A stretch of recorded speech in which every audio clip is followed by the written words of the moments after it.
Bismillahirrahmanirrahim. Assalamualaikum warahmatullahi wabarakatuh. Rabbi israh li sadri wa yassir li amri wahlul 'uqdatam min lisani yafqahu qawli. Amma ba'du. Bapak Ibu hadirin sekalian, mari kita lanjutkan kajian kita, dan insyaallah hari ini ada dua hal yang saya sampaikan. Yang pertama terkait dengan mahar atau sering kita sebut dengan istilah mas kawin di dalam pernikahan. Dan yang kedua adalah terkait walimah, ya, atau sering kita sebut dengan resepsi. Mari kita bahas yang pertama secara umum bahwa hadis-hadis terkait dengan mas kawin atau mahar, banyak keterangan-keterangan yang menunjukkan bahwa begitu mudahnya, atau kalau diangkakan begitu murahnya. Tentu ini bukan untuk merendahkan wanita, bukan, tetapi dikandung maksud adalah untuk memberikan kemudahan. Jangan sampai ada seseorang tidak bisa menikah atau terhalang untuk menikah hanya karena tidak punya kemampuan untuk memberi mas kawin. Jadi jangan sampai dipahami, loh kok murah sekali. Tetapi di lain kesempatan Nabi mengingatkan bahwa memberikan mas kawin itu tentu yang terbaik. Artinya apa? Bahwa ini dikembalikan kepada kemampuan masing-masing. Kalau kita punya kemampuan lebih, ya kenapa tidak? Kenapa harus memberi sedikit kalau punya kemampuan lebih banyak? Tetapi manakala kita tidak punya kemampuan lebih, maka sebatas apa yang kita miliki itu yang kita berikan. Mari kita pelajari hadisnya. Dan banyak sekali hadirin sekalian metode yang digunakan, termasuk alat atau bahan yang digunakan sebagai bagian dari mas kawin.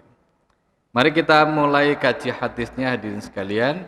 Bismillahirrahmanirrahim. An Anasin, maksudnya Anas bin Malik, ya. An Anas bin Malik anin Nabi annahu a'taqa Safiyata wa ja'ala itqaha shadaqaha. Muttafaqun alaih. Nabi suatu ketika di perang Khaybar itu kan sempat memenangi perang Khaybar, ya. Nah, salah satu di antara pembesar Khaybar itu punya anak perempuan. Nah, anak perempuan itu suaminya ikut perang juga, kalah. Karena kalah meninggal, ya. Meninggal. Kemudian Sofiyahnya, istrinya namanya Sofiyah. Kemudian dipersunting oleh Nabi menjadi istrinya. Maka karena ini termasuk orang yang kalah perang, maka statusnya kan sebagai budak. Maka kemudian oleh Nabi dimerdekakan. Maka Nabi mengatakan bahwa mas kawinmu adalah kemerdekaanmu. Jadi dimerdekakan dengan mas kawinnya. Artinya apa? Berdasarkan hadis ini, maka Sofiyah secara otomatis dinikahi Nabi dan statusnya sebagai orang merdeka. Kenapa? Karena mas kawinnya adalah kemerdekaannya. Jadi di sini mas kawinnya dalam bentuk kemerdekaan. Artinya memberikan kemerdekaan kepada Sofiyah yang awalnya sebagai budak, kemudian menjadi manusia yang merdeka, ya.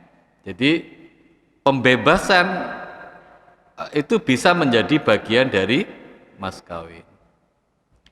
Hadis yang kedua, wa an Abi Salamah bin Abdurrahman annahu qala sa'altu Aisyata zaujan Nabi. Saya pernah bertanya kepada Aisyah, kam kana shadaku Rasulillah? Berapa sih mas kawinnya Nabi itu? Yang ditanya siapa? Ya istrinya, karena yang dapat mas kawin kan istrinya. Qalat kana shadakuhu li azwajihi sintai asyrata ukiyatan wa nassah. Jadi kemudian Aisyah menjawab, ia berkata mas kawin beliau kepada istri-istrinya ialah 12 ukiyah dan nash. Qalat atadri man nasyu? Ia bertanya, tahukah engkau apakah itu nash? Qultu la. Qalat nisfu ukiyah fatilka khamsumi'ah dirham. Jadi an-nasy itu setengah uqiyah dan itu 500 dirham. Fahada sodaku Rasulillahi li azwaji. Itulah maharnya Nabi untuk istri-istrinya. Jadi 500 dirham. Kalau memang dirasa itu terlalu berat, ya itu kan ukurannya Nabi dan itu kemampuan yang dimiliki oleh Nabi, ya. Tentu salah satu makna dari mas kawin itu kan untuk memuliakan wanita. Karena itu senyampang kita punya kelebihan, ya berikan yang kita punya. Tetapi manakala panjenengan atau Anda membaca hadis-hadis terkait mahar kok begitu murahnya, begitu mudahnya, itu dikandung maksud memberikan kemudahan kepada pelakunya, jangan sampai terhalang untuk tidak bisa menikah gara-gara terbebani oleh mas kawin.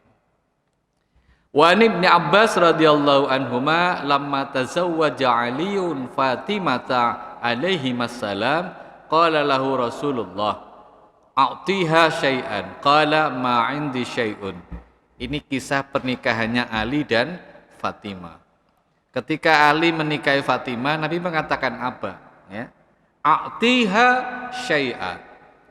Bahasa sederhananya, beri anakku mas kawin, kan begitu. Mas kawinnya mana, kan kira-kira begitu. Nabi bertanya kepada Ali. Qal ma 'indi syai'un. Saya tidak punya apa-apa. Ali mengatakan begitu. Qal fa aina dir'uka al-khutamiyah. Nabi bertanya, loh kamu kan punya baju besi, ya. Baju besi itu kan waktu itu memang sesuatu yang sangat berharga, Bapak. Karena memang dirok itu kan dipakai untuk berperang, ya. Karena waktu itu kan perangnya one by one, satu demi satu, sehingga harus pakai pelindung. Ya kalau sekarang pakai apa itu anti peluru itu ya, karena pakai tembak kan. Kalau dulu kan pakai pedang, jadi pakai baju dari besi. Rawahu Abu Dawud wan Nasa'i. Artinya apa? Jadi mas kawin itu bisa bentuk uang atau barang, tergantung mana yang kita berikan. Hadis berikutnya wa an Amr bin Su'aib an abihi an jaddihi qala Rasul sallallahu alaihi wasallam ayyuma imra'atin nakahat ala sadakin au khibain au idatin qabla ismatin nikah, siapapun ya, perempuan ini maksudnya yang menikah dengan mas kawin atau pemberian atau janji-janji sebelum akad nikah, fahuwa laha wa makana ba'da ismatin nikah fahuwa liman u'tiyahu. Ini terkait pemberian selain mas kawin. Jadi misalnya saya mau menikahi perempuan, maksudnya istri saya sudah tentukan mas kawinnya. Nah, di samping saya memberikan mas kawin, saya boleh juga memberikan sesuatu kepada adiknya misalnya, kepada orang tuanya misalnya, atau kepada saudaranya yang lain. Maka kalau itu saya lakukan ketika mas kawin sudah saya berikan, maka pemberian-pemberian yang lain bukan untuk istri saya, tapi untuk siapa yang saya berikan. Itu maksudnya hadis ini. Jadi karena mas kawinnya kan sudah untuk istri saya, tapi untuk yang lain itu namanya bukan mas kawin, tapi pemberian. Maka dalam hadis ini pemberian itu diberikan kepada atau untuk siapa yang diberikan. Misalnya saya bilang begini, ini nanti untuk adikmu ya, ini untuk ayahmu ya, misalnya begitu. Jadi berdasarkan hadis ini, fahuwa liman u'tiya, maka itu untuk siapa yang diberi, ya.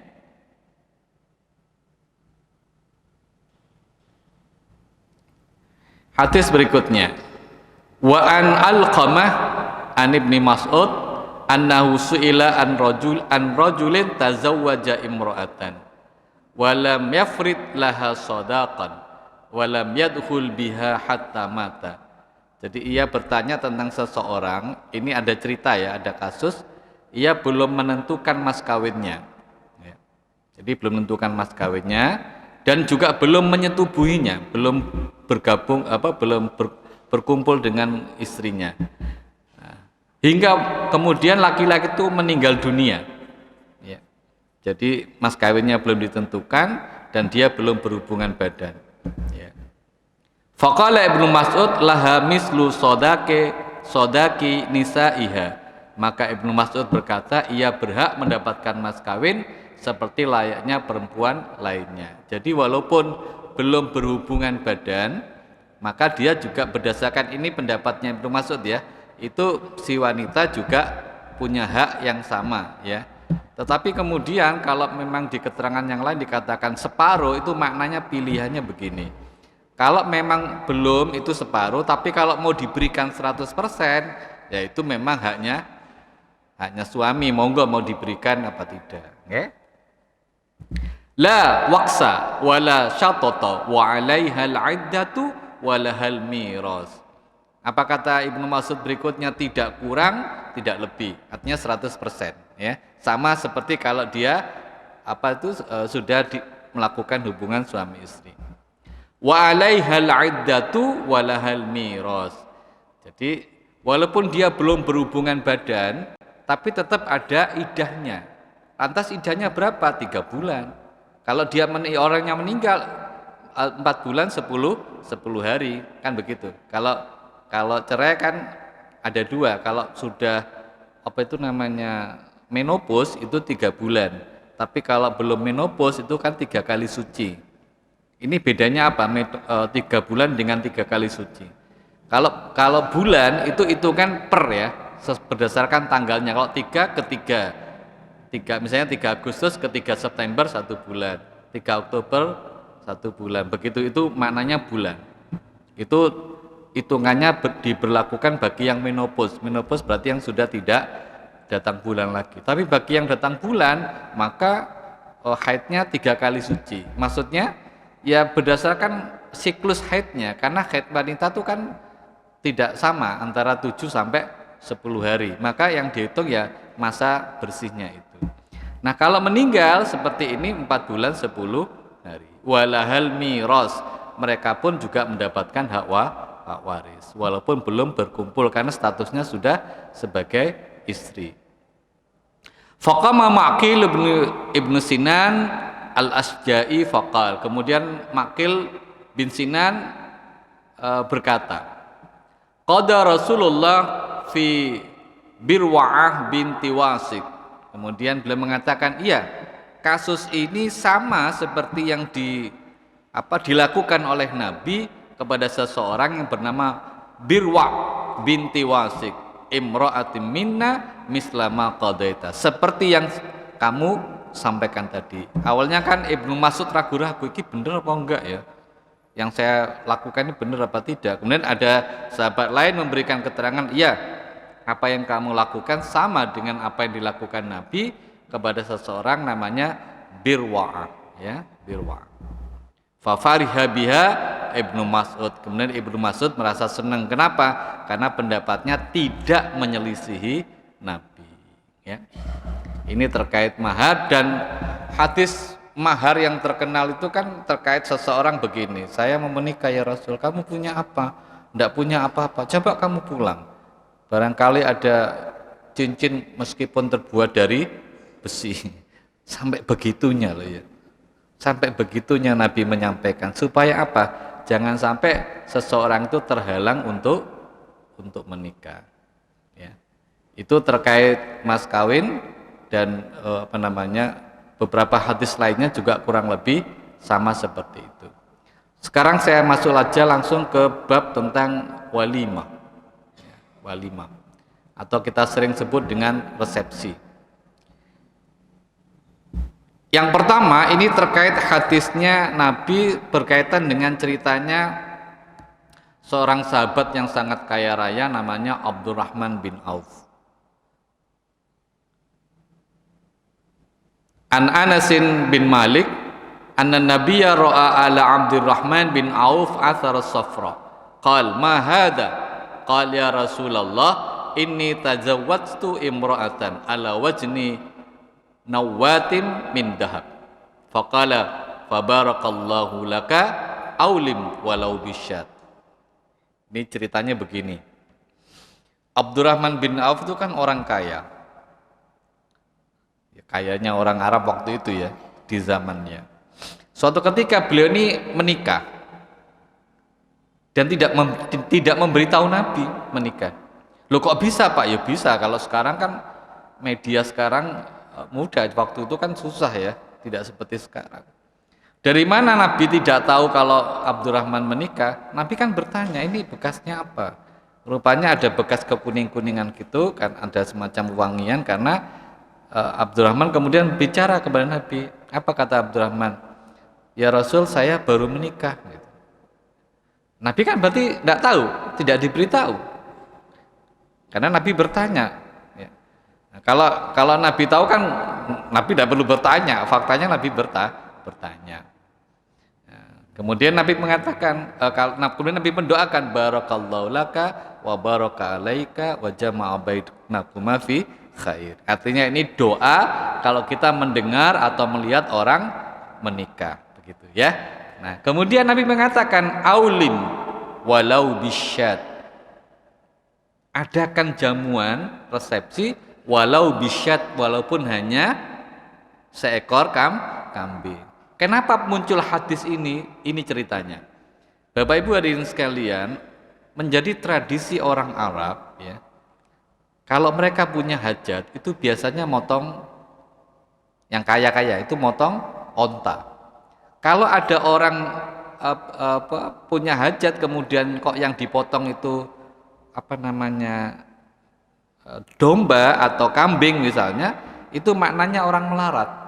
Padahal ini yang diajak ngomong kan Abdurrahman bin Auf, orang kaya. Kenapa Nabi mengatakan aulim walau bisyad? Kata Nabi, mbok kamu tuh yo ngadakno walimah lah, meskipun hanya dengan kambing. Nah, Bapak Ibu hadirin sekalian, ini kalau bicara orang Arab dulu ya. Nah, kalau ini saya turunkan cerita ini ke kita saat ini orang Indonesia, kalau orang Indonesia belewat dus itu kan berarti wong sugih gitu. Tidak mampu Pak saya kalau beli kambing, ya sudah, kalau tidak mampu beli kambing ya ayam kan begitu. Masih ditawar juga itu. Ayam tidak kuat Pak, ya ndok aja. Telur, kalau telur bulat tidak bisa Pak, ya dibagi dua kan begitu. Mungkin karena tidak punya gitu ya.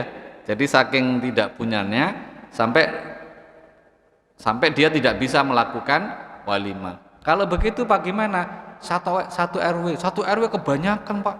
Ya sak RT kebanyakan Pak, nanti gagang ya Pak. Ya sak gang masih kebanyakan Pak, ya saking melarati mungkin orang ini ya. Ya sudah, kiri kananmu berapalah, 10 orang, 10 rumah. Kebanyakan juga Pak. Lah pira loh. Saya emang punya 2 ya silahkan. Artinya apa? Bahwa ini informasi perlu disampaikan. Untuk apa? Memang hadirin sekalian, tujuan awal dari kita mengadakan walimah itu kan untuk minta doa. Itu yang pertama. Yang kedua untuk pemberitahuan tentang berita gembira atas apa yang kita lakukan, sekaligus untuk menghindari fitnah. Ya. Karena itu ada kata-kata aulim, sampaikan, informasikan. Ya kalau panjenengan tidak bisa misalnya ya karena kondisi sangat tidak memungkinkan, ya sudahlah pakai update status lah wis.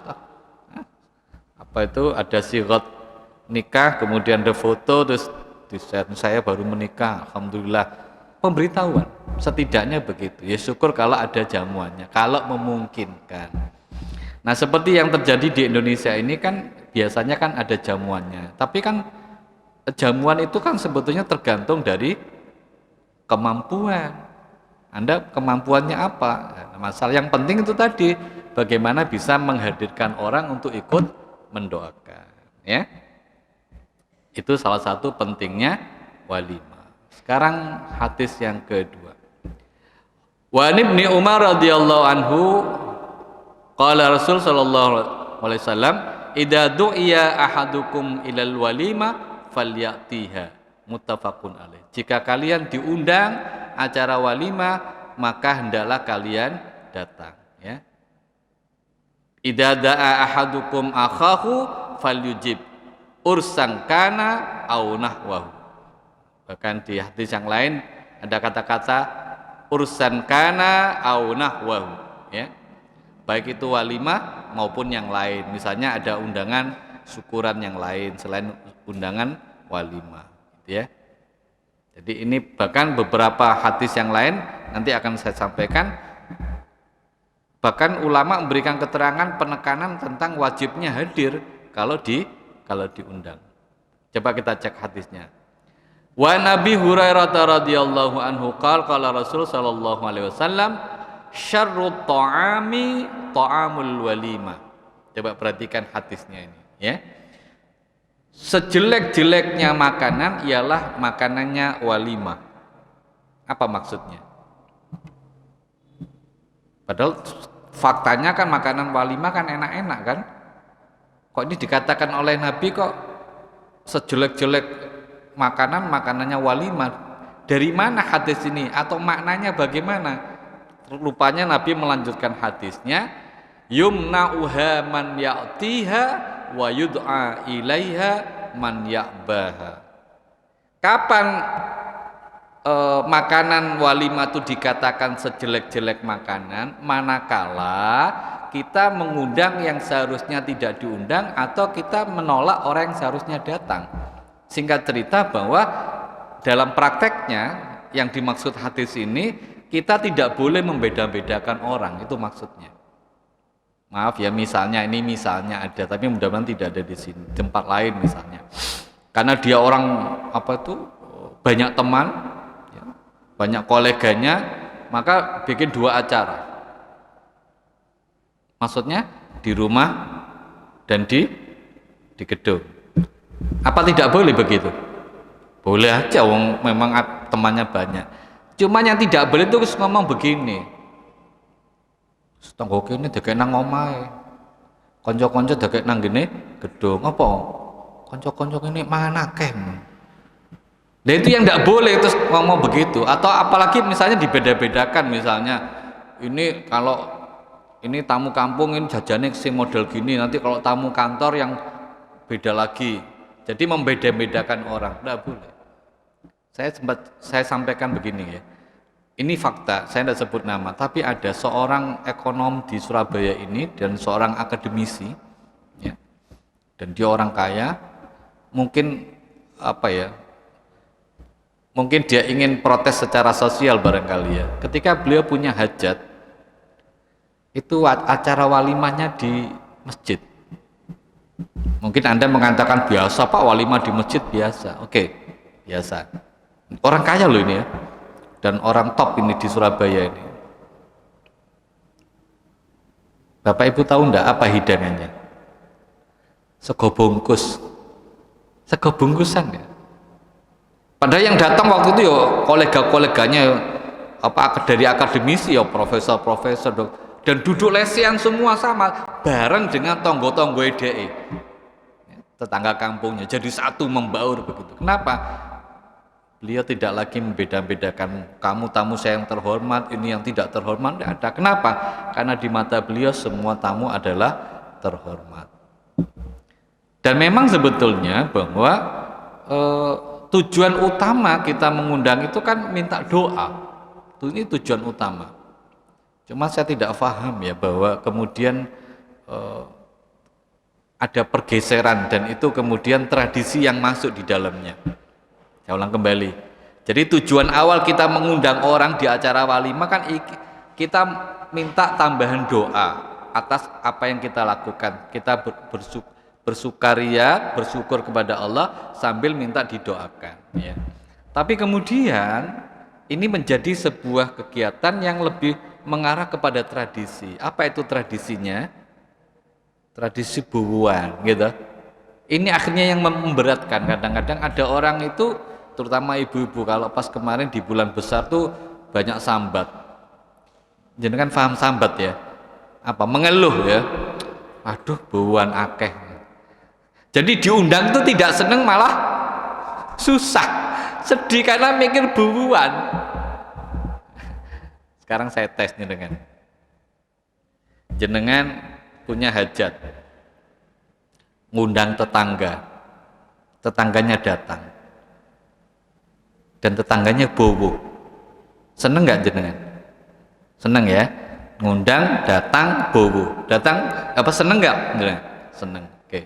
Pertanyaan kedua, jenengan ngundang teman, kolega atau siapapun, ternyata dia tidak datang, gimana perasaan jenengan?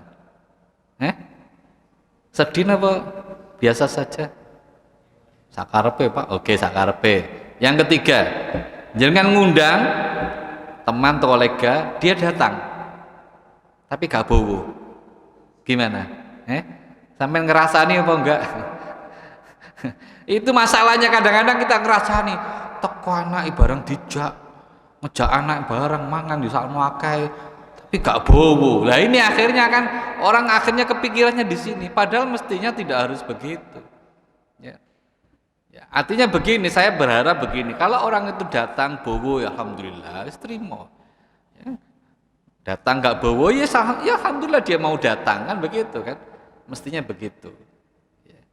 Kenapa kok ini menjadi sebuah tradisi? Kadang-kadang ada di sana ya, bukan di sini, di sana itu kadang-kadang punya hajat tuh agak makso gitu loh ya, gedean-gedean ya, besar-besaran, bahkan tidak sedikit yang modalnya hutang, kadang-kadang begitu, bayarnya apa? Bubuan. Nah itu akhirnya kan dijagakno, ditunggu-tunggu, itu jadi masalah. Maka jangan sampai begitu kita. Sudahlah, kalau memang mereka tidak bowo ya sudah loh, yang penting mereka datang mau ikut mendoakan, mestinya begitu. Mudah-mudahan kita begitu ya. Saya pernah diundang sama teman ya, manten, tapi dia memang tegas, tulisannya begini, tidak menerima sumbangan dalam bentuk apapun, tulisannya begitu di undangannya. Ya karena dia berpikir begini, jangan sampai nanti saya ngundang ada yang tidak datang gara-gara kepikiran bubuan. Kan kasihan juga ya. Nah, jadi begitu. Nah sekarang muncul hukum yang keempat. Apa hukumnya datang tidak diundang tapi datang? Boleh apa tidak? Saya ulang kembali. Apa hukumnya gak diundang? Ini masalah manten ya. Saya punya hajat. Jenengan, memang saya tidak mengundang jenengan, anggap aja saya tidak mengundang jamaah ini, terus jenengan datang, boleh apa tidak? Kalau harus memilih antara datang atau tidak, itu Anda lebih memilih datang apa tidak? Di banyak keterangan Bapak Ibu hadirin sekalian disarankan tidak datang. Kenapa? Karena tidak diundang, disarankan begitu. Saya pernah ditanya, Pak, saya punya teman Pak, teman akrab Pak, suatu ketika dia punya hajat, terus saya nggak diundang Pak, terus tapi saya nggak enak Pak, saya datang Pak, dia datang, terus gimana? Ternyata dia minta maaf Pak, minta maaf apa? Lupa mengundang katanya. Oh ya sudah, karena lupa. Tapi kalau memang, kalau itu kan karena saking baiknya ya mungkin gitu ya. Tapi secara umum kalau memang kita tidak diundang, tidak perlu datang. Apalagi kalau memang niatnya untuk makan saja gitu loh ya. Kan ada tuh kelakuannya orang kan begitu ya. Niatnya memang niat mangan. Bagaimana orang sih nggak kenal mau menyelonong begitu aja, itu tidak boleh. Jadi di banyak keterangan hadis disarankan bahwa kita tidak perlu datang acara walimah manakala tidak diundang. Ya. Kemarin juga ada ibu-ibu itu tanya saya, gini, Ustaz, saya punya langganan. Kemudian dia seorang penjual jamu apa, seduhan itu. Nah ini dia punya langganan, setiap nggak tahu setiap pekan atau setiap, pokoknya langganannya lah. Langganan ini apa namanya, punya hajat. Terus si ini nggak diundang. Terus dia tanya saya nggak diundang Ustaz, cuman saya nggak enak, apa namanya, saya nggak datang nggak enak. Saya bilang, jenengan diundang apa tidak? Nggak, kula mboten diundang. Ya nggak usah Bu, nggak diundang. Nah jelas ya. Nah, kalau mohon maaf saya nggak sebut etnis tertentu ya, itu memang kadang-kadang acara walimah itu kan menjadi semacam apa ya, pendapatan ya. Buktinya apa? Kadang-kadang ketemu orang di jalan itu disopong langsung dikayak undangan ya. Nggak ada jenenge lo undangannya, nggak kenal maksudnya, kenal pisan tok, sekali langsung dikai undangan. Siapa jeneng sampean? Ditulis kadang-kadang. Itu kan niat apa gitu? Niat golek pendapatan kan ya. Jangan begitulah ya. Ada tuh di beberapa etnis tertentu itu kadang-kadang begitu. Hanya kenal selo. Yang lebih parah lagi ini, yang lebih parah lagi kadang-kadang biasanya nggak pernah ngomong loh ya. Nyopo lo gak tahu. Tiba-tiba dia nyopo, heran ya. Tidak berapa lama ternyata ngeteri undangan. Oh maksudnya aku nyopo mau mati ngeteri undangan. Nah ini kan ada masalah. Malah lu gak nyopo maneh. Waduh, Enggak boleh begitu loh ya. Kan ada orang yang model-model begitu tuh, kepingin golek bubuan itu. Jangan ya. Kalau itu salah di pihak tuan rumahnya, ya. Wa man lam yujibid da'wata faqad asallaha wa rasulahu.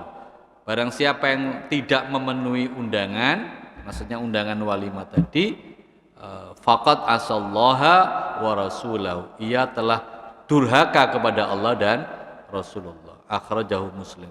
Malah kereng ini. Keras ini hadisnya. Ya, makanya kalau diundang ya datang. Tapi supaya yang diundang datang di pihak yang undang, nggak usah kepikiran amplop itu tadi buwan. Ya sudahlah, datang alhamdulillah kan begitu ya. Bowo ya alhamdulillah, gak bowo ya wes kan begitu aja ya. Karena di etnis tertentu tuh dicatat malah. Saya nggak tahu dicatat, nggak tahu untuk apa nyatet itu ya. Bahkan Bapak Ibu hadirin sekalian, ini cerita ya, di tempat bapak saya itu malah ada biliknya Pak. Tahu bilik ya? Ada tempat. Jadi sebelum masuk ke pelaminan itu ada tempat dari sesek gitu, ada kelambunya itu. Di situ sudah disiapi amplop kosong sama bolpen kosong. Ini jaganya kalau orang alasan lupa gak bawa amplop gitu loh ya. Disuruh masuk di situ dulu sebelum masuk ke mantennya. Masya Allah, ini memang sudah yang punya hajat itu niat betul ini. Jadi di situ ada bolpennya, ada amplop kosongnya. Sehingga orang yang datang itu alasan saya lupa gak bawa amplop kan begitu ya. Tidak ada cerita begitu. Sebabnya apa? Sudah disediakan tempatnya. Oke. Kalau itu memang sudah. Tapi itu menjadi tradisi Pak. Lah itu masalahnya ya. Kalau tidak memberatkan ya tidak masalah. Jangan sampai ini memberatkan. Ya. Wa anhu berarti sama dengan perawi sebelumnya. Qala Rasul sallallahu alaihi wasallam, "Idza du'iya ahadukum falyujib. Fa in kana sha'iman falyusalli wa in kana muftiran falyut'am." Ini etika kalau jenengan diundang dalam posisi Anda berpuasa. Misalnya jenengan sedang puasa wajib. Terus tetangga jenengan punya hajat. Mungkin apa tidak punya hajat di bulan Ramadan? Ya mungkin kan saya tidak tahu. Kalau Ramadan gak somangan Pak. Ya mungkin bisa. Siapa ya? Mungkin saudara-saudara jauhnya kan, yang musafir itu. Nah kalau panjenengan Anda sedang berpuasa, maka Anda tidak perlu makan. Kenapa? Ya karena sedang berpuasa. Bagaimana etikanya? Falyusalli. Falyusalli itu bukan sholat, tetapi mendoakan. Karena jenengan kan sedang berpuasa. Anda sedang berpuasa diundang acara walimah, tidak perlu makan. Kalau itu undangan, puasanya puasa wajib, cukup mendoakan. Ya. Wa in kana muftiran falyut'am. Tapi kalau panjenengan tidak sedang berpuasa, monggo ikut makan juga, ya, menikmati hidangan yang disediakan. Kalau puasa sunnah Pak, kalau puasa sunnah sama pilihannya kembali kepada Anda. Ya. Jenengan diundang pas posisi sedang puasa sunnah. Undangannya 4:30. Jenengan batalkan atau teruskan? Mau kadung ya Pak, terus kurang setengah jam apa kurang 45 menit ya, tanggung kan begitu ya. Terus kadung poso ya sudah. Boleh tidak apa-apa, tidak harus diundang walimah sampean batalkan poso sunnah. Tidak harus, tergantung melihat kondisi. Diundang mari sahur misalnya jam 7 ya. Kalau Anda misalnya aku barusan saya sahur, saya tak mau puasa terus ya, monggo pilihannya. Ya. Tidak harus makan ya. Pilihan. Ya. Kalau puasa sunnah gitu loh ya, boleh makan, boleh tidak. Tapi kalau puasa wajib ya cukup mendoakan ya. Jangan terus saya sedang puasa, wajib saya batal. Anda puasa wajib kok batalkan? Enggak, tetap berpuasa ya.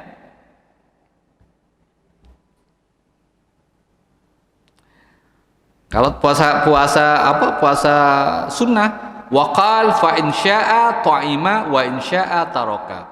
Beliau bersabda, ya boleh makan, boleh tidak. Terserah, tergantung dia.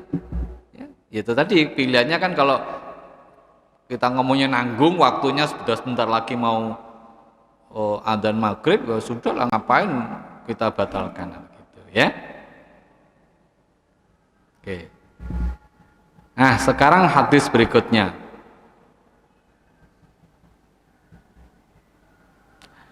Aqama an-nabiyyu baina Khaybari wal Madinati thalatha layalin.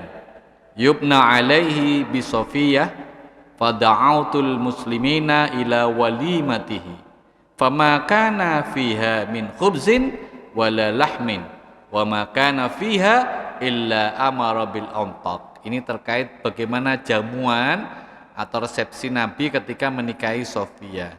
Ya, ternyata Nabi tidak punya apa-apa, hanya disuruh gelar tikar begitu aja ya. Wa ma kana fiha illa an amara illa bil antaq, membentangkan tikar begitu ya. Fa busitat fa ulqiya 'alaiha tamar, kemudian setelah digelar begini di atasnya diberi tamar ya. Tamar itu kurma ya. Wal aqid, ada susu, wasam, dan samin. Itu saja. Artinya apa? Bahwa hidangan itu disesuaikan dengan kebutuhan. Jangan sampai Anda kemudian memaksa kehendak, kemudian akhirnya harus hutang sana hutang sini. Jangan ya.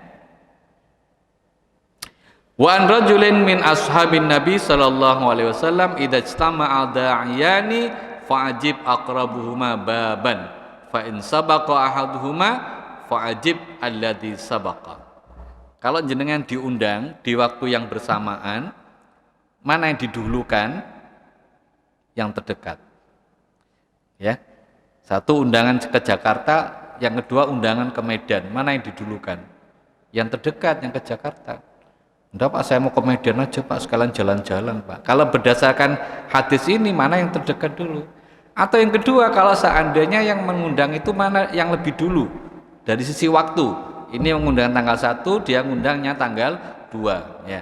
Mana yang didatangi ya tanggal 1 dulu. Ya sebisa mungkin dua-duanya dihadiri kan begitu. Tapi kalau harus memilih, maka pilihlah mana yang lebih awal mengundang.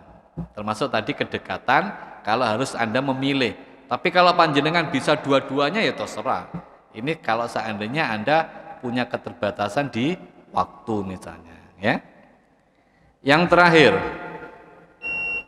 sudah adzan ya. Saya baca yang terakhir dulu ya. Ini supaya tidak keliru. Wa an Abi Juhaifa qala qala Rasulullah sallallahu alaihi wasallam la aqulu muttaqian, rawahul Bukhari. Nabi melarang makan sambil bersandar. Orang bertanya, Pak, apakah tidak boleh makan bersandar? Sebetulnya yang dilarang bukan makan sambil bersandarnya, tetapi efek samping dari makan bersandar itu. Ya. Kenapa? Karena kalau orang makan bersandar itu kan terasa apa tuh nikmat begitu ya, sehingga karena nikmatnya makan itu tidak berhenti, itu maksudnya begitu. Sama dengan ngaji, kenapa kadang-kadang ada mubalik melarang jangan bersandar? Apa tidak boleh ngaji bersandar? Efek sampingnya apa biasanya? Itu masalahnya. Jadi masalahnya di efek sampingnya saja. Jadi hadis ini jangan dimaknai tidak boleh makan bersandar. Biasanya orang makan bersandar itu karena agak santai, akhirnya makan nggak berhenti gitu loh ya. Padahal kita diminta untuk berhenti sebelum kenyang. Nah kalau sudah makan tidak berhenti begitu, terasa enak begitu, makan terus akhirnya kenyangan. Itu yang dimaksud tidak boleh makan sambil bersandar. Sama dengan ngaji, apa tidak boleh bersandar? Kalau saya boleh. Ya, sepenting kan nggak ngantuk kalau gitu. Ya, saya kira cukup sekian. Cukup ya. Sudah jelas terkait dengan walimah dan juga mas kawin. Assalamualaikum warahmatullahi wabarakatuh.